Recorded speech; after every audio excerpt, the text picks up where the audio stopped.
Okay. In this slide, we are like talking about the facilities management and operations. What are they and what are they usually function? Here, the facility management and operations are mainly deal with the functionality, comfort, safety, efficiency, and stability of the buildings and the infrastructure in it. It usually includes the planning, management, maintenance, energy management, occupancy and space management, emergency management, and business continuity. And if we go into further, it also involves about the risk facilities for employees, reducing energy consumptions, and finding and adopting new technologies in the near futures. So getting into one of like the major issues of the Jakarta site is the environment. Not only is the city sinking, but it's got a high CO2 emission rate as well. Originally, Jakarta was only supposed to hold 800,000 people, but since its creation, it's grown to nearly 11 million. And with population growth comes increased emissions. Indonesia is the 10th largest country of CO2 emissions in the world, with Jakarta producing 34 million tons of CO2 a year. Now, while this is a problem, Indonesia and Jakarta are both trying to take action against these numbers. Jakarta plans to reduce CO2 emissions by 30% and Indonesia by 29% by the year 2030. And Jakarta also pledges to reduce water and energy consumption by 30% by the year 2030 as well. And with these goals in mind, the U.S. Embassy set out to create strategies to help Jakarta and Indonesia help these end goals.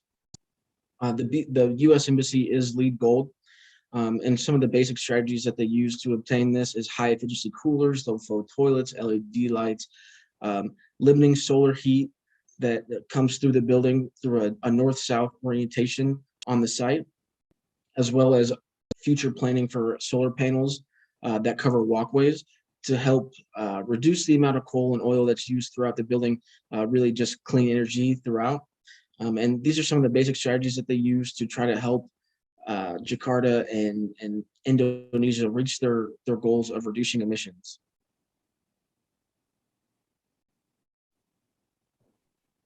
So getting into the shading of the building, the U.S. Embassy compound is anchored by a 10-story, 330,000 square foot glass chancery building. This is a reflection of what Jakarta's tropical climate and environment is, with. So because of that, it has a surface system with metal louvers, with the chancery response to the site's equal position while eluding the local woven textiles and bamboo. So getting into the glass part of it,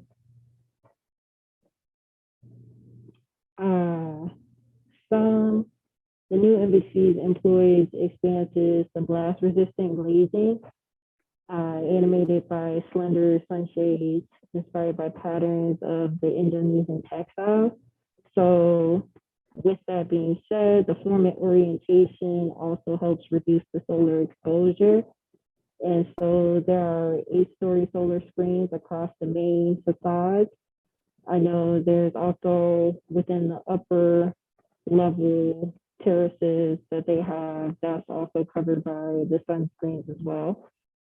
And then with the glass to be in particular, is designed and owned by the BL International Company, which is a silicon semi-transparent glass, which helps offer 10% of the VLT and transfers 99% of the harmful UV radiation, which helps lower the carbon footprint and as well as save on the electricity bill.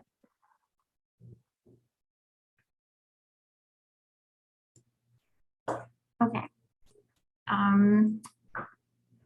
Once it gets into water mitigation and landscape, they kind of go hand in hand because the landscape of the compound is designed with planted setbacks, low walls, terraces, so terraced landscape, as well as different water features.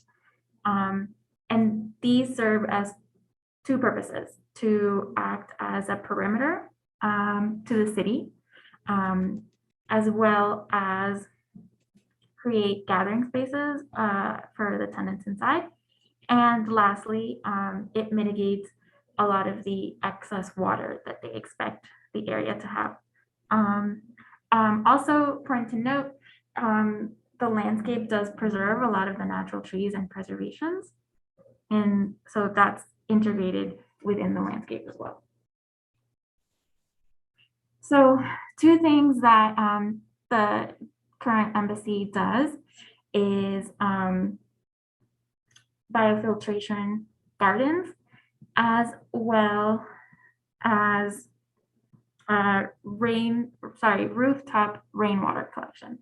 So the main focuses of these is to, like I said, mitigate the frequent flooding caused by the monsoon climate, but also like future flooding that they expect the city to have.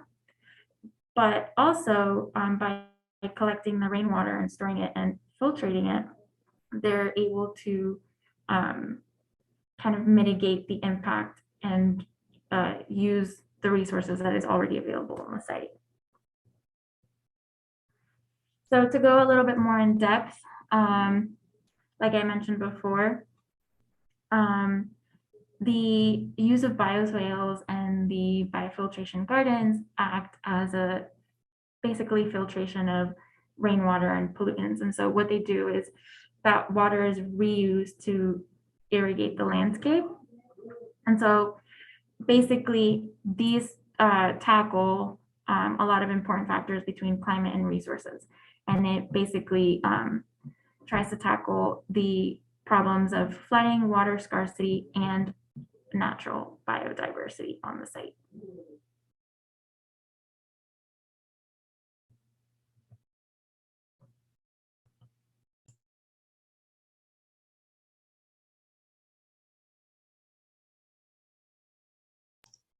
Okay, and then looking onto the new site, because the new capital still does not exist, what we did is we looked at two nearby cities of where the capital will be located. These cities being Samarinda and Balikpapan. So these cities are primarily driven by the exportation of oil and timber. It's not too far from the current location of Jakarta, so it will have a similar equatorial climate. And the move to the new site could be a resurfacing of an old plan Indonesia once had from the 60s and 70s of wanting to redisperse the population. So this would also promote people from all over the country to relocate to the new capital. And then once at the new site, there are some potential challenges the new capital will be facing. Some of these include drought, river and stream pollution, stagnant pools, outbreaks of malaria and cholera, forest fires, and swamplands.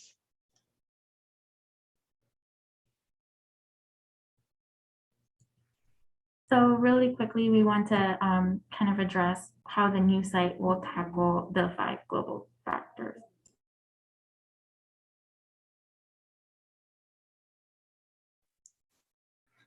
So the first focus of the new site would be drought. There is way much more water in the air than we thought there was. So making use of those water inside the air would be a pretty good way to solve the drought problem. So 2 methods. First one is fog, which is catching the water drops included in the air, and it will kind of use the gravity for the water to drop in the collectors. And the other method is the cooling method, which is using mechanic and just to cool down the water and let it drop inside the collection tank. The other problem they're facing is the burning forest, which causing haze problem. And we're thinking about making the haze problem together with the rainwater collection, because if we did mention about the filtering methods of the landscape. So the bottom left diagram shows that that's the method of the construction sites when they try to create a wall that not an insulation that prevents the dust of the construction site to kind of get out of the boundaries. So they use it, the use of the green wall and also the filtering of the plants. They create a moisture to kind of hold down all the dust. And the possibility of the rainwater collection would be a strategy to lower the damage of the haze. And the next problem is shading problem. The new site has a similar situation with the former one. So the technique that they use for the Jakarta embassy would be preserved, should be preserved to the new site. And the bottom left diagram is the new concept of their forest city. So this is kind of providing us another option that maybe we can use the natural vegetation to create shadings to for our buildings.